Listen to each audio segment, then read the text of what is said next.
Hey guys, welcome to the Liberal Hive Mind, a channel solely focused on exposing the abundant hypocrisy of the left. Alright, so I'm going to keep building on what we've been covering for the last 2.5 years, almost 3 years, and especially the more recent topic of Joe Biden bringing decency back to the White House. Is this video maybe slightly repetitive? Have we made something similar before? Yeah, sure. But you know, maybe it's kind of relevant, maybe it's important to discuss concepts like, I don't know, the President of the United States, Poopy Pants Biden, apparently seeing ghosts on stage. Maybe it's relevant that, you know, he had a brain aneurysm in the 1980s, and he's clearly unwell, losing his freaking mind in front of our very eyes. Maybe it's relevant that the guy is a complete freaking creep. Maybe it's relevant that he also happens to be a scumbag, you know, the President of the United States, and so, of course, I'm gonna keep talking about it. Let's get into today's segment of Here We Go Again with Piss Pants Biden. We've got some stuff to get into, so let's roll the tape. Alright folks, so what's this week's gaffe? Well, it's not exactly a gaffe. Like I said in the intro, Joe Biden's seeing ghosts. America does.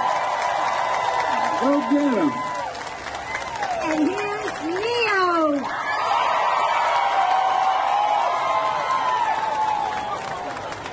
Where is he? I don't know, man. I want to say hi to him. You're trying to get me off the stage. You're afraid I'm going to try to sing, aren't you?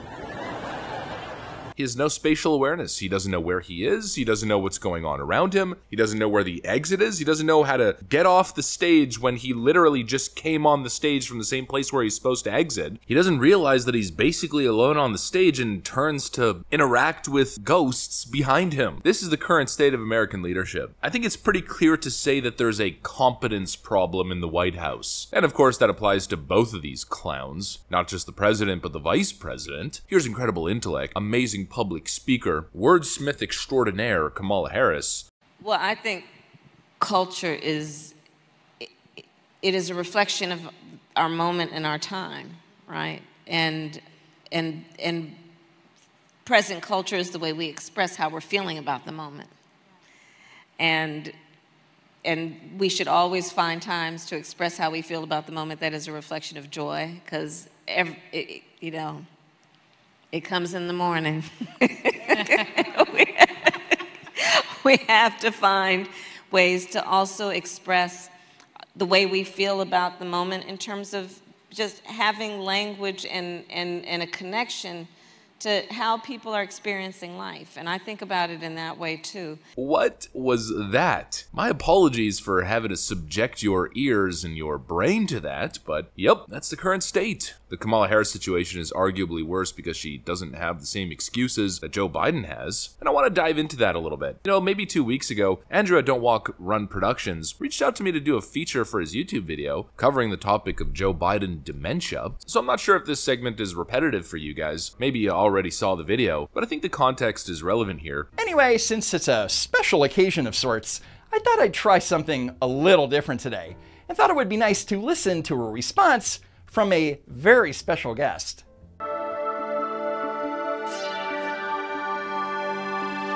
Thanks, Andrew. Well, apparently I'm in this video. Not exactly sure how this happened, but when Don't Walk Run Productions asks you to be featured in one of his amazing videos, there's only one logical response. It would be an honor, and I'll do it. So here's my contribution. Joe Biden's brain damaged, literally, and Democrats don't want to acknowledge it. They're allergic to truths that don't benefit them politically. Biden had 2 cranial aneurysms in the 1980s.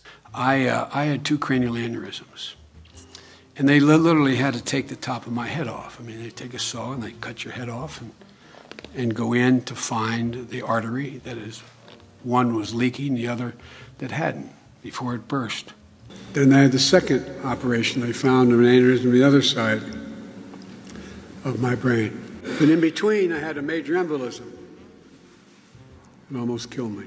And apparently it also has something to do with his, let's say, weird tendencies as well. You know, little things like sniffing little girls, touching them inappropriately, and rubbing random strangers. In fact, many members of the Senate recall Joe Biden coming back from his brain surgery and all of a sudden engaging in very weird behavior. When he returned, almost everyone who knew him detected differences. But afterwards, there seemed to be a change in his personality.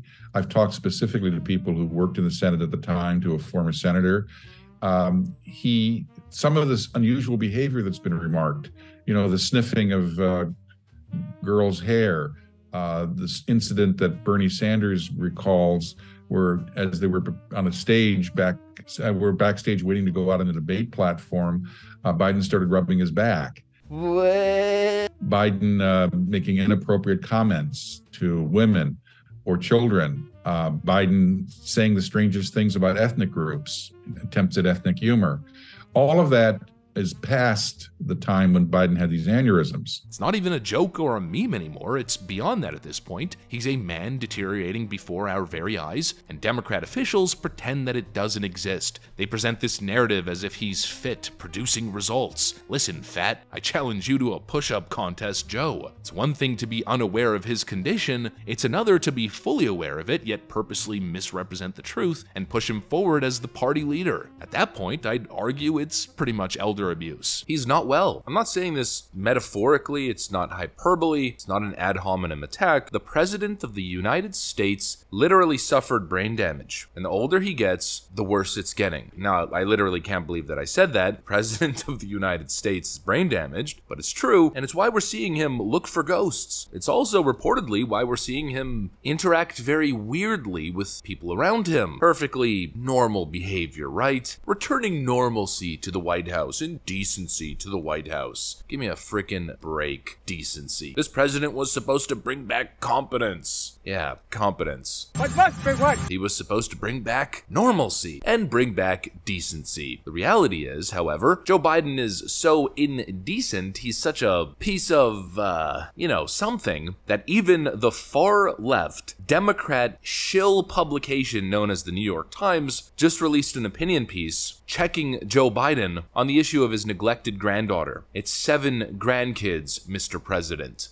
Such a decent president. Literally denying the existence of his 7th grandchild. The baby that his son, Hunter Biden, birthed. His legitimate bloodline, his granddaughter. They view her as illegitimate and refuse her existence. Despicable, bringing back decency. And of course, Joe Biden, bashing the fash. Nothing says Democrat, nothing says democracy, nothing says taking on those fascist evil Republicans like fighting federal courts on the issue of free speech. In other words, Joe Biden's administration is fighting for the right, the ability to communicate with social media companies to censor Americans' perfectly respectable, lawful free speech. The Biden administration has officially filed a notice of appeal in Missouri v. Biden censorship case after a federal judge issued a preliminary injunction barring government officials from contacting social media companies to suppress lawful speech. Who would have thought? President Joe Biden, the same guy who attempted to launch his own Ministry of Truth with Nina Jankowicz at the head, is now fighting in court to secure the ability to censor Americans. I keep making the argument, I keep making these videos, because the argument gets stronger and stronger with each and every single day in each and every single instance. The case gets more powerful. There's more there, more substance, more evidence. Everything, every narrative, every political talking point, the contrasting between Joe Biden and Donald Trump, that Joe was clearly an upgrade, a better man, a better person, a better governor, a better diplomat, more experience in foreign policy, all of it. Every single piece of rhetoric was full of you-know-what. Across the frickin' board. He's incompetent, he's a liar, he's creepy, he's a tyrant, he's an awful diplomat, and his foreign policy has been a complete disaster. His domestic policy, arguably even worse. He's not a decent man, he's a criminal. He's not a loving family man. He can't even accept the existence, acknowledge the existence of his 4-year-old granddaughter because he doesn't like the way that she was brought to the world through Hunter Biden's promiscuous lifestyle. Just awful across the board. So of course I'm going to keep making these videos because we keep just getting more and more and more. Anyways, that's what I got for you guys. Hopefully you enjoyed this video. If you did, make sure to leave a like and possibly subscribe to the channel. We'd love to have you here. Thanks for watching, and I'll see you on the next one.